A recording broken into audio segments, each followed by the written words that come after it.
வணக்கம். மாலை முரசு செய்திகளை விரிவாக பார்ப்பதற்கு முன் முதலில் இந்நேரத்திற்கான தலைப்புச் செய்திகளை பார்க்கலாம். 297 அறிவிப்புகள் கொண்ட தேர்தல் அறிக்கையை வெளியிட்டார் அதிமுக பொதுச் செயலாளர் எடப்பாடி பழனிசாமி. அரிசி குடும்ப அட்டைதாரர்களுக்கு விலையில்லா ஃப்ரிட்ஜ் வழங்கப்படும் என அறிவிப்பு.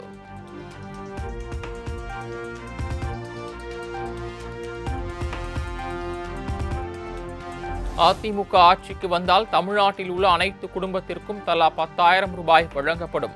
குடும்ப தலைவிகளுக்கு மாதம் 2,000 ரூபாய் உரிமைத் தொகை வழங்கப்படும் எனவும் இபிஎஸ் அறிவிப்பு.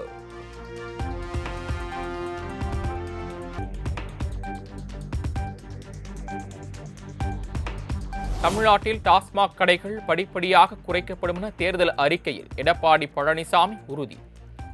மகளிருக்கு விலையில்லா இருசக்கர வாகனம் மற்றும் சொந்த ஆட்டோ வாங்க 75,000 ரூபாய் மானியம் உள்ளிட்ட வாக்குறுதிகளை வெளியிட்டார் இபிஎஸ்.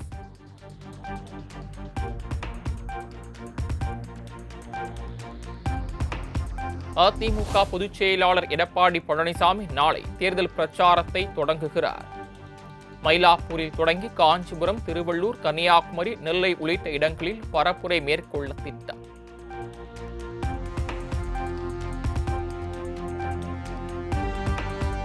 திமுக கூட்டணியில் விடுதலை சிறுத்தைகள் கட்சிக்கு 6 தனி தொகுதி, 2 பொது தொகுதிகள் ஒதுக்கீடு. சென்னை அண்ணா அறிவாலயத்தில் திமுக தலைவர் மு.க. ஸ்டாலின், விசிக தலைவர் திருமாவளவன் இடையே ஒப்பந்தம் கையெழுத்து.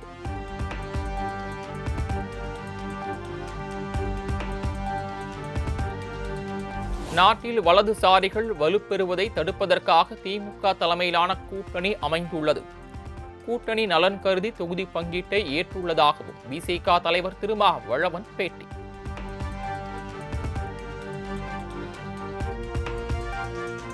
தமிழகம் மற்றும் புதுச்சேரி சட்டமன்ற தேர்தலில் விடுதலை சிறுத்தைகள் கட்சி பானை சின்னத்திலேயே போட்டியிடும் என விசிக தலைவர் திருமாவளவன் உறுதி. ராஜ்யசபா சீட் குறித்து பரிசீலிப்பதாக முதலமைச்சர் உறுதி அளித்திருப்பதாகவும் பேட்டி.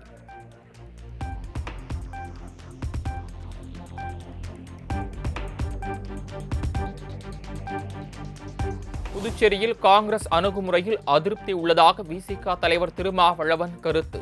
விசிக 3 தொகுதிகளில் தனித்து போட்டியிட உள்ளதாகவும் அறிவிப்பு.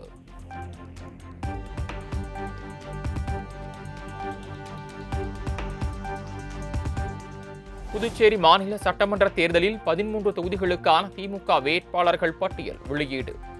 உழவர்கரை தொகுதியை கூட்டணி கட்சியான விடுதலை சிறுத்தைகள் கட்சிக்கு ஒதுக்கியுள்ளதாக அறிவிப்பு.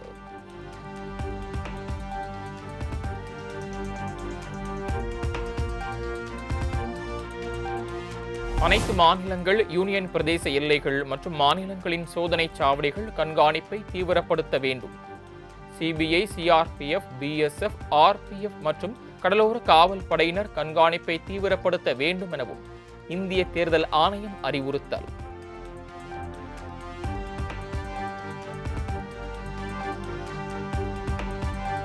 தமிழக சட்டப்பேரவை தேர்தலில் இதுவரை 177 நட்சத்திர பேச்சாளர்களுக்கு அனுமதி. நாம் தமிழர் கட்சி, தமிழ் மாநில காங்கிரஸ், இந்திய கம்யூனிஸ்ட் உள்ளிட்ட கட்சிகளை சேர்ந்த பேச்சாளர்களுக்கு தேர்தல் ஆணையம் அனுமதி.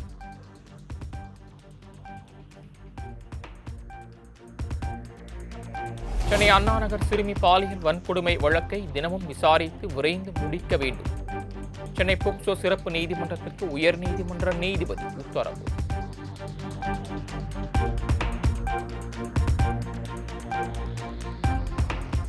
மத்திய கிழக்கில் அமைதி நிலவ வேண்டும் என்பதே இந்தியாவின் விருப்பம். பிரச்சினைகளுக்கு அமைதிதான் தீர்வு என்று மாநிலங்களவையில் பிரதமர் மோடி பேச்சு.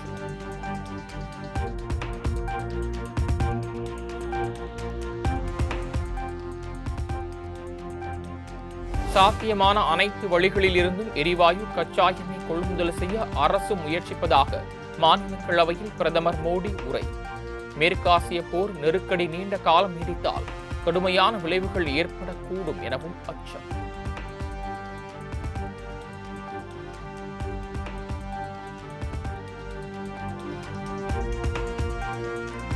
விவசாயிகளுக்கு உரங்கள் தட்டுப்பாடு இன்றி கிடைப்பதை உறுதி செய்ய அரசு பணியாற்றி வருகிறது.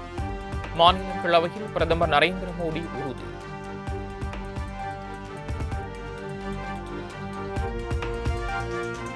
ஹார்முஸ் நீரிணை வழியாக கப்பல்களின் போக்குவரத்து மிகவும் சவாலான ஒன்றாக மாறியுள்ளதாக பிரதமர் மோடி கவலை. பெரும் பாதகமான சூழல்களுக்கு மத்தியில் பேச்சுவார்த்தை மற்றும் ராஜதந்திர வழிமுறைகள் வாயிலாக தீர்வு காண முயற்சிப்பதாகவும் விளக்கம்.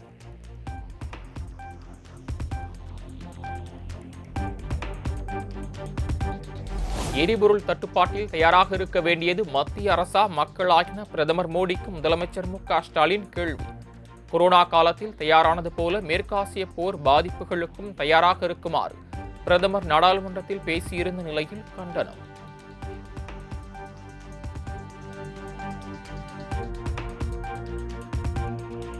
மேற்காசிய போரின் தாக்கங்களிலிருந்து இந்திய மக்களை பாதுகாக்க நீங்கள் எடுத்துள்ள முன்னெச்சரிக்கை நடவடிக்கைகள் என்ன என பிரதமர் மோடிக்கு முதலமைச்சர் மு.க.ஸ்டாலின் கேள்வி.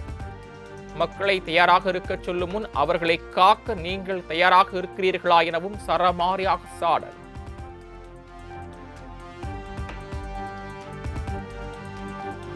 டிரான்ஸ்பார்மர் கொள்முதல் முறைகேடு தொடர்பாக சிறப்பு புலனாய்வு குழு விசாரிக்க கோரிய வழக்கு. 397 கோடி ரூபாய் முறைகேடு நடைபெற்றதாக தொடரப்பட்ட வழக்கின் இறுதி விசாரணையை ஏப்ரல் 7ஆம் தேதிக்கு ஒத்திவைத்து உயர்நீதிமன்றம் உத்தரவு.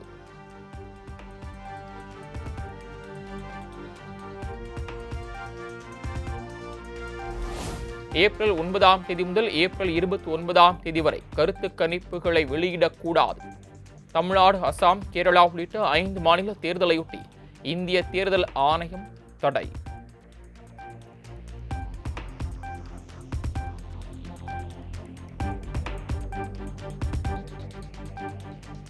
சட்டப்பேரவை தேர்தலையொட்டி ஏப்ரல் 3ஆம் தேதி பிரதமர் நரேந்திர மோடி புதுச்சேரி வருகை. புதுச்சேரியில் ரோட் ஷோவில் பங்கேற்கும் பிரதமர் பொதுக்கூட்டத்தில் பங்கேற்று தேர்தல் பரப்புரை.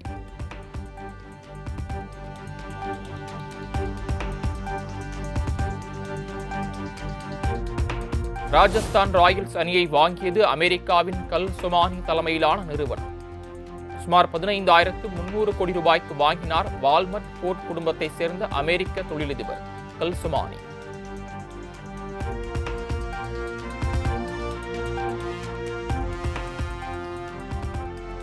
சட்டமன்ற தேர்தலில் அதிமுக தலைமையிலான கூட்டணியில் பாஜகவுக்கு 27 தொகுதிகள் ஒதுக்கப்பட்ட நிலையில் உத்தேச பட்டியல் வெளியீடு.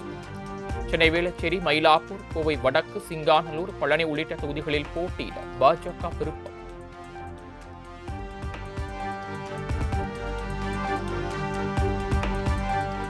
முருகனின் அறுபடை வீடுகளில் 3 படை வீடுகள் உட்பட ஆன்மீக தலங்கள் உள்ள தொகுதிகளில் போட்டியிட பாஜக ஆர்வம். பழனி, திருச்செந்தூர், திருத்தணி உள்ளிட்ட முருகனின் தலங்கள் அமைந்துள்ள தொகுதியில் போட்டியிட விருப்பம்.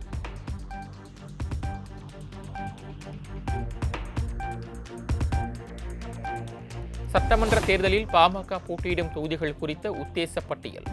தருமபுரி, விக்கிரவாண்டி, பாப்பிரெட்டிப்பட்டி, பென்னாகரம், ஓமலூர் ஆகிய தொகுதிகளில் பாமக போட்டியிட வாய்ப்பு.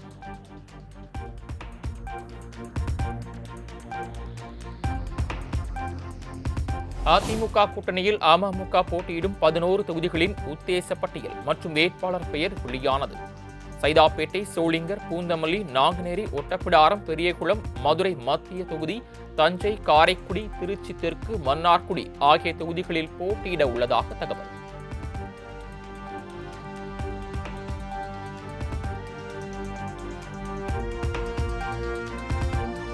அதிமுக பொதுச் செயலாளர் எடப்பாடி பழனிசாமி நாளை முதல் தேர்தல் பிரச்சாரத்தை தொடங்குகிறார். சென்னை மந்தவெளி மார்க்கெட் பகுதியிலிருந்து பிரச்சாரம் மேற்கொள்வார் என தகவல்.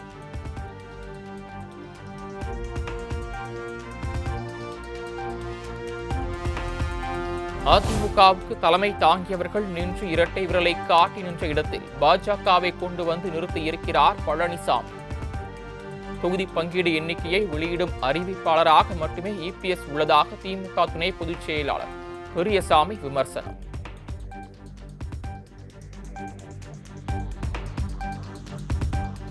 தமிழக அரசியலுக்குள் கனிமொழி நுழைந்தால் திமுக குடும்பமே ஆதரவு தராது என நாம் தமிழர் தலைமை ஒருங்கிணைப்பாளர் சீமான் கருத்து.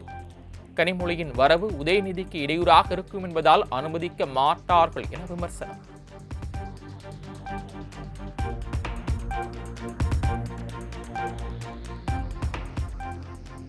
பாமக நிறுவனர் ராமதாஸ் தரப்பில் சென்னை உரிமையியல் நீதிமன்றத்தில் முறையீடு. மனுவாக தாக்கல் செய்தால் நாளைக்கு விசாரணைக்கு எடுத்துக் கொள்ளப்படும் என சென்னை உரிமையியல் நீதிமன்றம் அறிவிப்பு.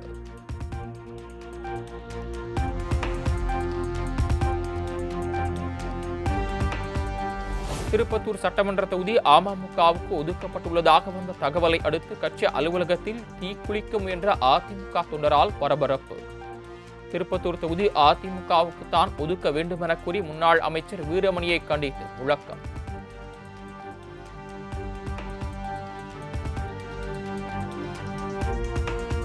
நெல்லையில் உள்ள பாரம்பரியமிக்க அல்வா கடையில் சிலிண்டர் தட்டுப்பாடு காரணமாக அல்வா தயாரிப்பை நிறுத்த முடிவு.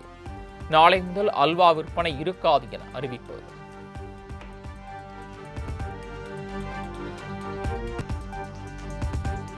பழனி கொடைக்கானல் மலைச்சாலையில் ஒற்றை யானை நடமாட்டத்தால் வாகன ஓட்டிகள் அச்சம்.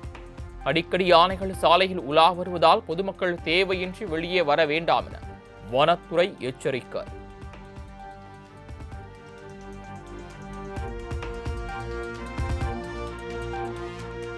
ஜெயங்கொண்டம் அருகே தந்தை உயிரிழந்து சடலமாக கிடக்கும் நிலையிலும் +2 பொதுத் தேர்வு எழுதிய மாணவி.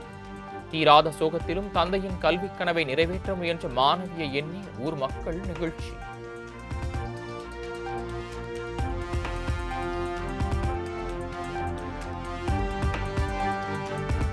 திருச்சி மண்ணச்சநல்லூரில் உள்ள பூமிநாத சுவாமி கோயிலில் ஆண்டுக்கு 3 நாட்கள் மட்டுமே நடைபெறும் அதிசய சூரிய பூஜை நிகழ்வு.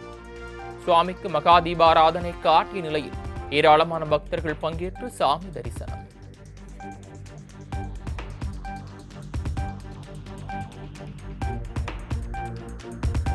புகழ்பெற்ற சிறுவில்லிபுத்தூர் ஆண்டாள் கோயிலில் திருக்கல்யாண உற்சவம் கொடியேற்றத்துடன் தொடக்கம். கருடாழ்வார் உருவம் பொறித்த கொடி ஏற்றப்பட்டு சிறப்பு பூஜைகள் செய்த நிலையில் பக்தர்கள் சாமி தரிசனம்.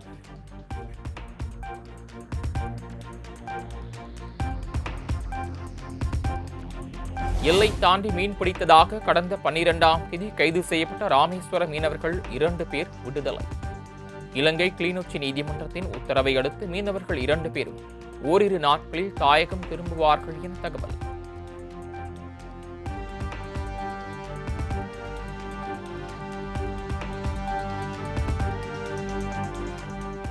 கிறிஸ்தவ மதத்திற்கு மாறியவர்கள் எஸ்சி என உரிமை கோர முடியாது. ஆந்திர உயர்நீதிமன்றம் அளித்த தீர்ப்பை உறுதி செய்து உச்சநீதிமன்றம் உத்தரவு.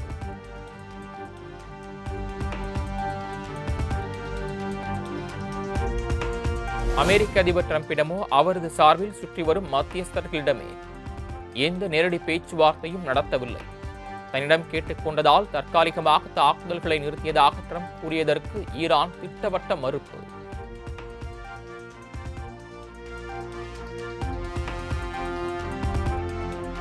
சென்னையில் தங்கம் சவரன் ஒன்றுக்கு 2000 ரூபாய் அதிகரித்து 1,06,000 ரூபாய்க்கு விற்பனை. 1 கிராம் தங்கத்தின் விலை 250 ரூபாய் அதிகரித்து 13,250 ரூபாய்க்கு விற்பனை.